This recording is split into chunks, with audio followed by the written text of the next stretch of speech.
जय हिंद दोस्तों, आपका बहुत बहुत स्वागत है एक और नई वीडियो में। BHDS 184 जो रेडियो लेखन वाला सब्जेक्ट है, इसकी पहले एक और वीडियो में बना चुका हूँ। ये एक पूरी सीरीज है जिसमें गेस्ट पेपर हम डिस्कस करने जा रहे हैं। लगभग 3 गेस्ट पेपर हम डिस्कस करेंगे।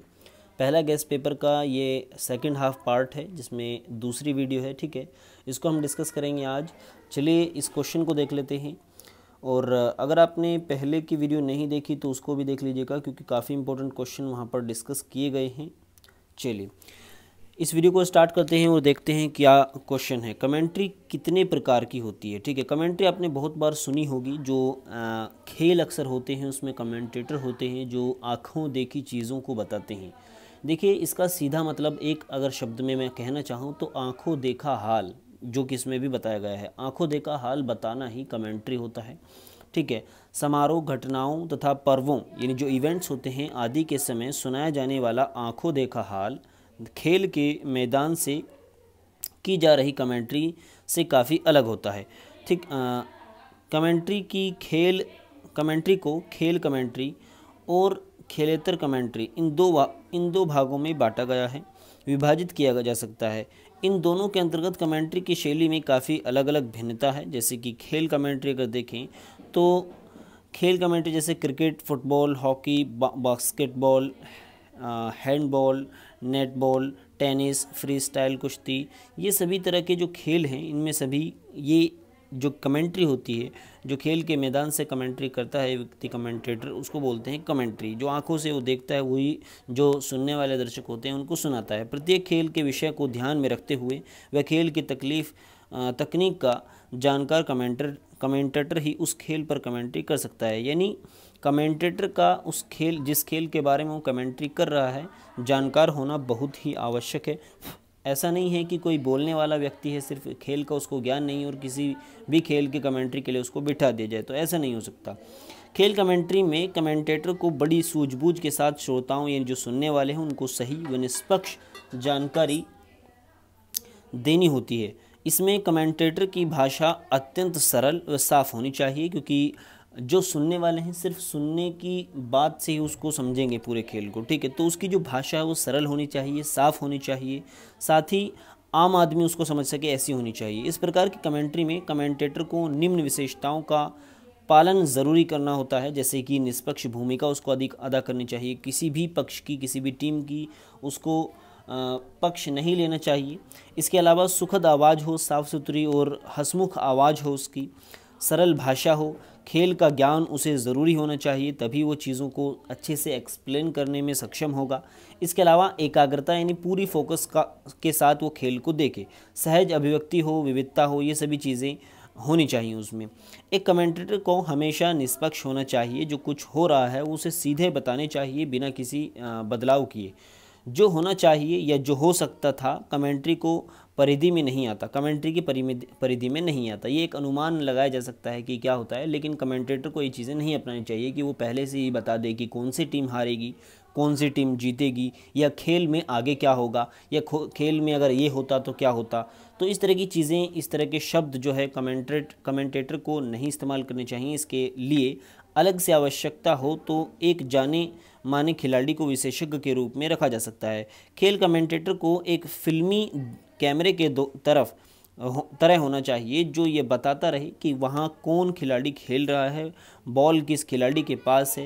यानी हर एक मूवमेंट उसको बताना होता है कि अब कौन सा खिलाड़ी क्या खेल रहा है, कौन सा खिलाड़ी क्या कर रहा है, किस खिलाड़ी के पास बॉल है, किस खिलाड़ी के पास बैट है। तो सभी चीज़ें अगर क्रिकेट की कमेंट्री हो रही है तो कौन खिलाड़ी जो है फील्डिंग कर रहे हैं, कौन सी टीम फील्डिंग कर रही है, कौन सी टीम बैटिंग कर रही है, कौन सी टीम का कौन सा खिलाड़ी कहाँ पर खड़ा है, साथ ही कौन सा खिलाड़ी कीपिंग कर रहा है और बैटिंग कौन कर रहा है, बॉलिंग कौन कर रहा है। ये सभी चीज़ें, सभी जानकारी, सभी एक एक मूवमेंट की जानकारी श्रोता तक पहुंचाने की जिम्मेदारी है कमेंटेटर की। और कमेंटेटर को हर एक चीज़ पर ध्यान रखना होता है, क्योंकि इसका एक विशेषता है कि ये एकाग्र होना चाहिए, ठीक है। इसके अलावा खेल कमेंट्री की भाषा सरल और सहज होनी चाहिए। जैसे ऊपर सभी चीज़ें देखी हमने, इसमें खेल की तकनीकी शब्दावली का भी कमेंटेटर को इस्तेमाल करना चाहिए। जैसे मिड विकेट, स्लिप, ग्ली और गोल, हाफ स्पिन, ये सभी क्या हैं, शब्दावली हैं खेल की। तो इनको उसको जानकारी होनी चाहिए और इनका इस्तेमाल करना चाहिए। कमेंटेटर के लिए हिदायत है, यानी कुछ बातें हैं जो उनको ध्यान रखनी चाहिए, जैसे कि पक्षपात नहीं करना चाहिए, उसको भी कभी भी भावुक या निर्णायक नहीं होना चाहिए कि पहले ही वो निर्णय दे दे कि क्या आगे होगा, या भावुक हो उठे कि ऐसा नहीं होना चाहिए था। इस तरह की बात नहीं होनी चाहिए, ठीक है। निष्पक्ष रूप से जो चल रहा है वही उसको सुनाना चाहिए, कभी भी निष्पक्षपातपूर्ण ढंग नहीं अपनाना चाहिए। और विशेषज्ञ बनने की कोशिश न करें। विशेषज्ञ क्या होते हैं, वो अनुमान लगाते हैं कि आगे क्या हुआ खेल में, तो कमेंटेटर को ऐसा व्यवहार नहीं करना चाहिए, ठीक है। अंपायर के निर्णय पर कभी भी टिप्पणी नहीं करना चाहिए कि अंपायर ने गलत किया है या अंपायर ने सही किया है, इस तरह की बातचीत कभी भी न कहे कि मैंने नहीं देखा, इस तरह की बातचीत, क्योंकि उसको देखने के लिए बिठाया गया है और अगर वो नहीं देखेगा, वो किस चीज़ मिस कर देगा, तो कहीं ना कहीं जो सुनने वाले हैं वो भी उसको मिस कर देंगे। कभी भी अपने साथी कमेंटेटर की गलतियों को नहीं पकड़ना चाहिए, कमेंट्री में शामिल न करें और न ही उसकी बुराई बताएं कि जो मेरे साथ कमेंटेटर है वो किस टीम को वो करता है, या कुछ उसकी गलती उसको नहीं, मतलब जो पर्सनल चीज़ें हैं उसको नहीं होना चाहिए। खेल की बातें हों, जो खेल वो देख रहा है हर एक मोमेंट पर नज़र रखे और उसको सिर्फ सुनाए। तो ये सभी चीज़ें एक कमेंटेटर के अंदर होनी चाहिए, ये सभी विशेषताएं कमेंटेटर के अंदर होनी चाहिए। अगली जो श्रेणी है कमेंट्री की, खेलेतर कमेंट्री, इसे हम बोलचाल की भाषा में नॉन स्पोर्ट्स कमेंट्री की संज्ञा में देते हैं, जिसमें मुख्य वर्गीकरण इस प्रकार है, जिसमें राष्ट्रीय महत्व की घटनाएं होती हैं, यथा स्वतंत्रता दिवस, गणतंत्र दिवस, शपथ समारोह। जब इस तरीके की चीज़ें होती हैं तो एक व्यक्ति और कमेंट्री करता है, जब बताता है कि अब राष्ट्रपति यहाँ पर पहुँच गए हैं, होने वाले राष्ट्रपति अब शपथ लेंगे, या कोई जैसे गणतंत्र दिवस का समारोह होता है तो बताता है कि प्रधानमंत्री का जो काफिला है, कॉन्वे है, वो यहाँ पर पहुँच चुका है, यहाँ पर आ गया, अब प्रधानमंत्री ऐसा करेंगे, ऐसे करेंगे, ये लोग ऐसे कर रहे हैं, मतलब पूरी हर एक चीज़ की जानकारी वो कमेंट्री करते हैं। तो ये खेल से अलग चीज़ें हैं, कोई इवेंट हो रहे हैं उनकी कमेंट्री करने वालों को बोलते हैं खेलेतर कमेंट्री, ठीक है। शोक संबंधी कमेंट्री होती है, इस तरीके से शोक यात्रा जो होती है, जैसे कि जवाहरलाल नेहरू, मदर टेरेसा, महात्मा गांधी की अंतिम यात्रा जब हो रही थी, तो इस तरह की चीज़ें होती हैं। पर्व एवं उत्सव जब बनाए जाते हैं कोई, तो उनकी कमेंट्री होती हैं, ठीक है। और इन सभी तरह की कमेंट्रियों को खेलेतर कमेंट्री कहते हैं। तो इनके बारे में आप बहुत अच्छे से लिख सकते हो, ठीक है।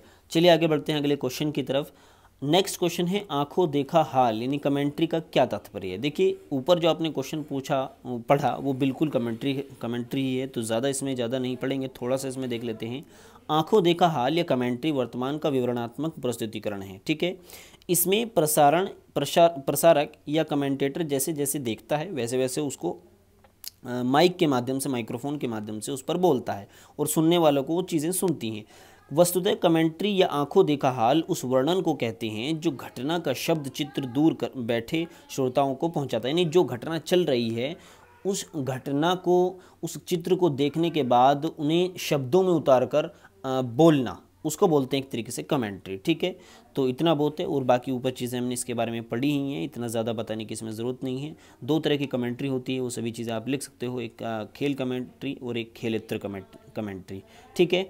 तो यहाँ पर हमारा नेक्स्ट जो गेस्ट पेपर है वो स्टार्ट हो जाता है, जिसको हम अगली वीडियो में स्टार्ट कर देंगे, ठीक है। जैसे मैंने बताया था कि हर एक गेस्ट पेपर, यहाँ पर 3 गेस्ट पेपर मैं पूरी सीरीज़ में डिस्कस करूँगा, और हर एक गेस्ट पेपर को मैं कोशिश करूँगा कि 2 वीडियो में कंप्लीट करा दूँ। तो ये जो गेस्ट पेपर है, फर्स्ट गेस्ट पेपर, उसको 2 वीडियो में कंप्लीट करा दिया गया है। इससे पहले एक 18 मिनट की वीडियो है लगभग, उसमें मैंने कुछ इसका फर्स्ट पार्ट कराया था, और सेकेंड हाफ मैंने इस वीडियो में करा दिया है।